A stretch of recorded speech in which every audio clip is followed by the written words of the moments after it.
Salut tout le monde, c'est Hugues Invest. Aujourd'hui, première vidéo sur la chaîne YouTube. Je vous ferai une présentation complète de mon portefeuille PEA que j'ai depuis maintenant 2 ans. Je vais vous montrer les actions que j'ai en portefeuille.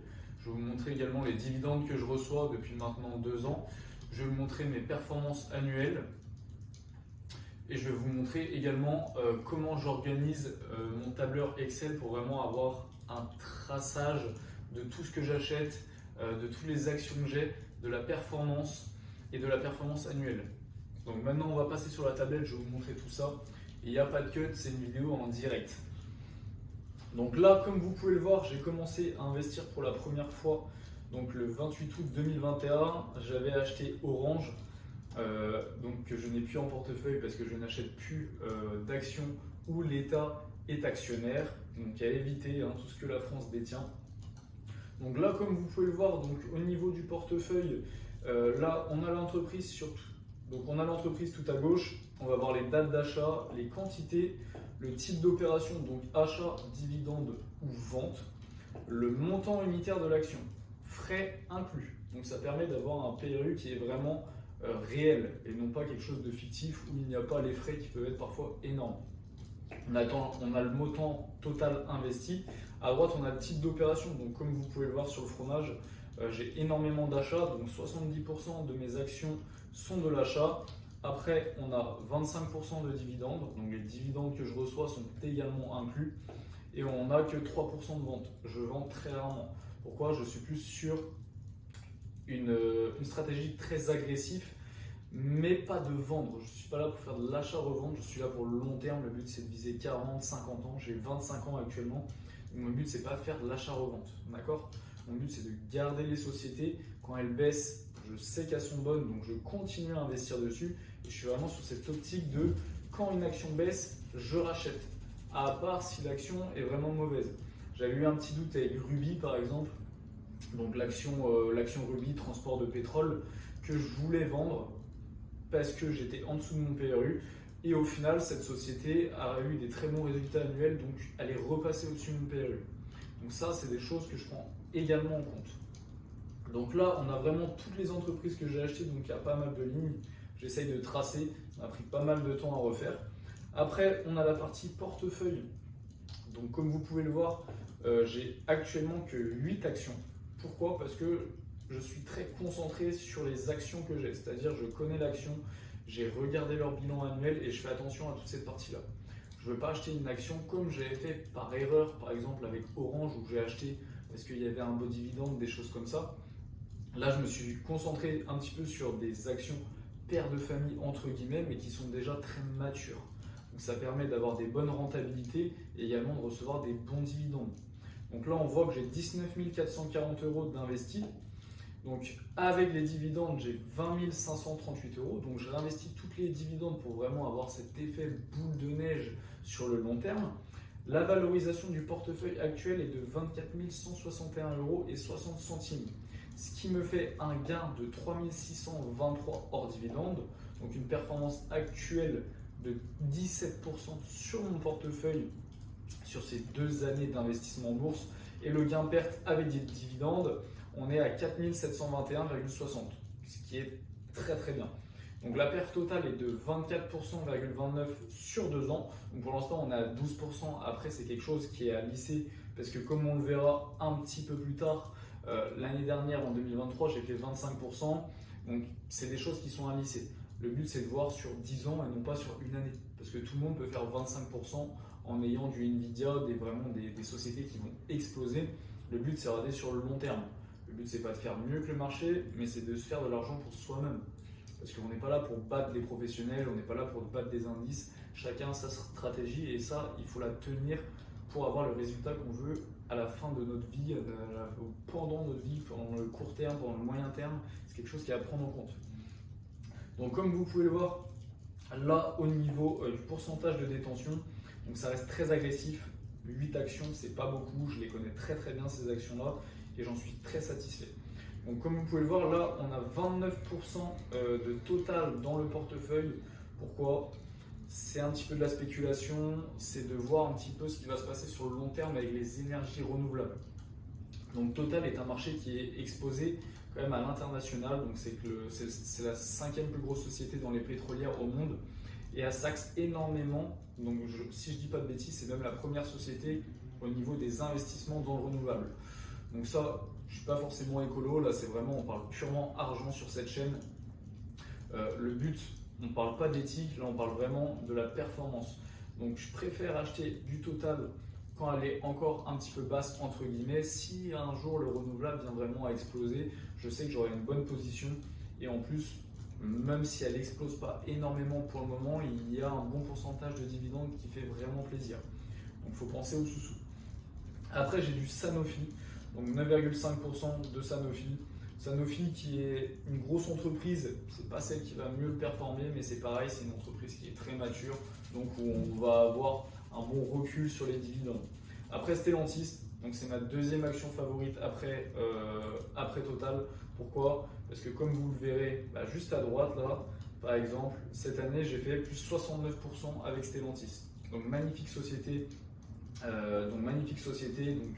entre Peugeot, donc PSA et Chrysler qui ont fait une fusion.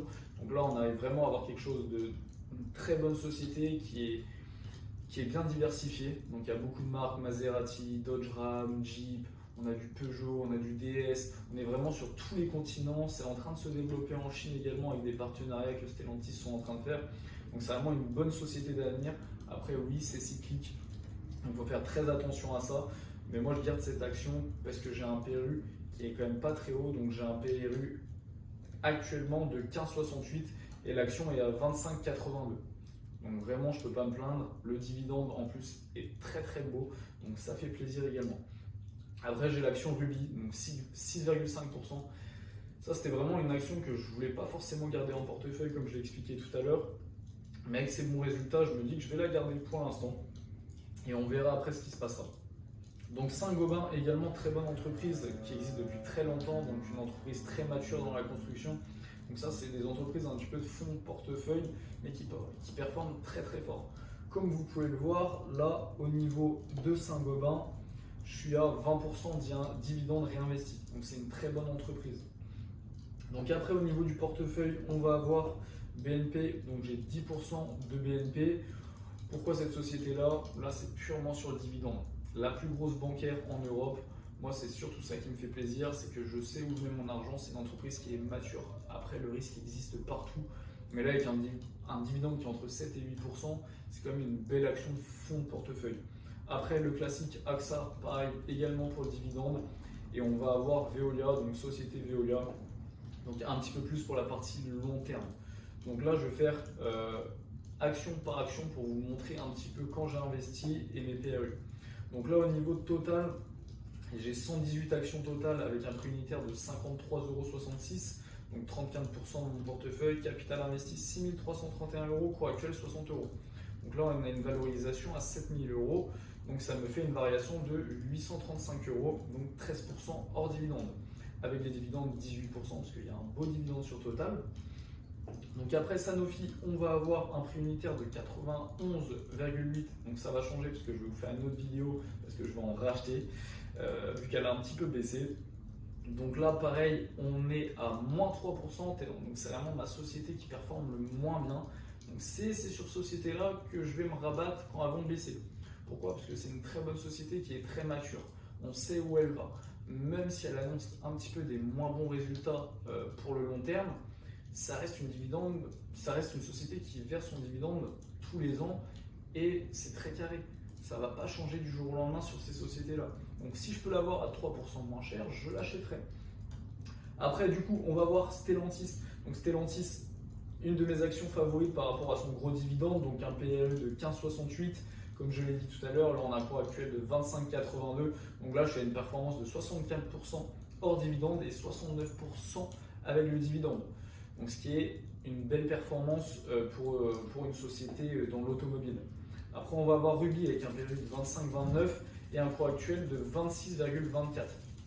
Donc, c'est pour ça que je la garde parce que là, il y a eu une petite augmentation alors que j'étais en moins-value depuis une belle année. Donc là, je suis à 3% et 12% avec le beau dividende qui ressort. Saint-Gobain, on va avoir 58,35 € au niveau du prix unitaire. Donc, C'est un beau prix unitaire, j'ai réussi à rentrer assez tôt, elle a très bien performé. Comme vous pouvez le voir, là on est à 18% et 20% avec le dividende. Donc après, au niveau de la société, donc là on est dans la financière, on a donc du BNP où j'étais rentré quand même assez tôt, j'étais rentré à 47 € pour la première fois. J'en ai racheté à la petite baisse qu'il y a eu de ça il y a un mois ou 2 mois. Donc là j'ai 52 de PRU pour 59 de cours actuel. Il y a 13% de performance, donc c'est pas énorme. Avec les dividendes, on a 17%. AXA, je suis rentré aussi également très tôt. C'est une de mes premières actions en portefeuille, forcément par rapport aux dividendes, le revenu passif, etc. Donc on est très loin du revenu passif, mais ça permettait de commencer à toucher des petits dividendes et de faire cet effet boule de neige. Donc là, on a un PRU de 25, le cours actuel est de 33, donc on a 33% quand même de plus-value en à peu près 2 ans et 38% et les dividendes, ce qui est très très bien. Après, on va avoir la société Veolia, donc là c'est vraiment du long terme. Quand on regarde la performance avec 0,49, ça fait très longtemps que je l'ai en portefeuille. Heureusement qu'il y a un dividende, ça permet un petit peu de compenser, mais c'est vraiment une action long terme. Surtout qu'il y a eu le rachat de Suez, donc ça à prendre en compte également sur les performances. Donc comme vous pouvez le voir là, au niveau du portefeuille, c'est très très correct. J'arrive quand même à avoir des bons rendements. Il y a juste Sanofi un petit peu qui me bloque. Donc ça c'est un petit peu chiant. Après, au niveau des dividendes, 2021 je ne l'ai pas compté parce qu'il y avait 60 centimes avec Orange, donc on s'en fout un petit peu. Donc là en 2022 j'ai eu 110 € de dividendes. Donc j'avais eu 65 € et Total, 27 € avec Ruby, 13 € avec AXA et 3 € avec Orange. Donc là en 2023, donc l'année dernière, c'est où là il y a eu un petit peu de progrès, un petit peu de boule de neige également. Donc là en janvier on a eu 37 €, en avril 37 €, donc ça c'est Total. Après en mai on a eu 323 €, après en juin 210 €, en juillet 51 € et en octobre 57 €. Donc là en 2023 j'ai eu 718 € de dividendes passivement entre guillemets, parce qu'il faut quand même travailler pour les acheter ces actions. Donc il y a eu 184 € avec Total, 74 € avec Sanofi, 129 € avec Stellantis. Donc Stellantis, magnifique pour le dividende. Ruby, 99 €, donc on va passer la barre des 100 € cette année. Saint-Gobain, 36 €.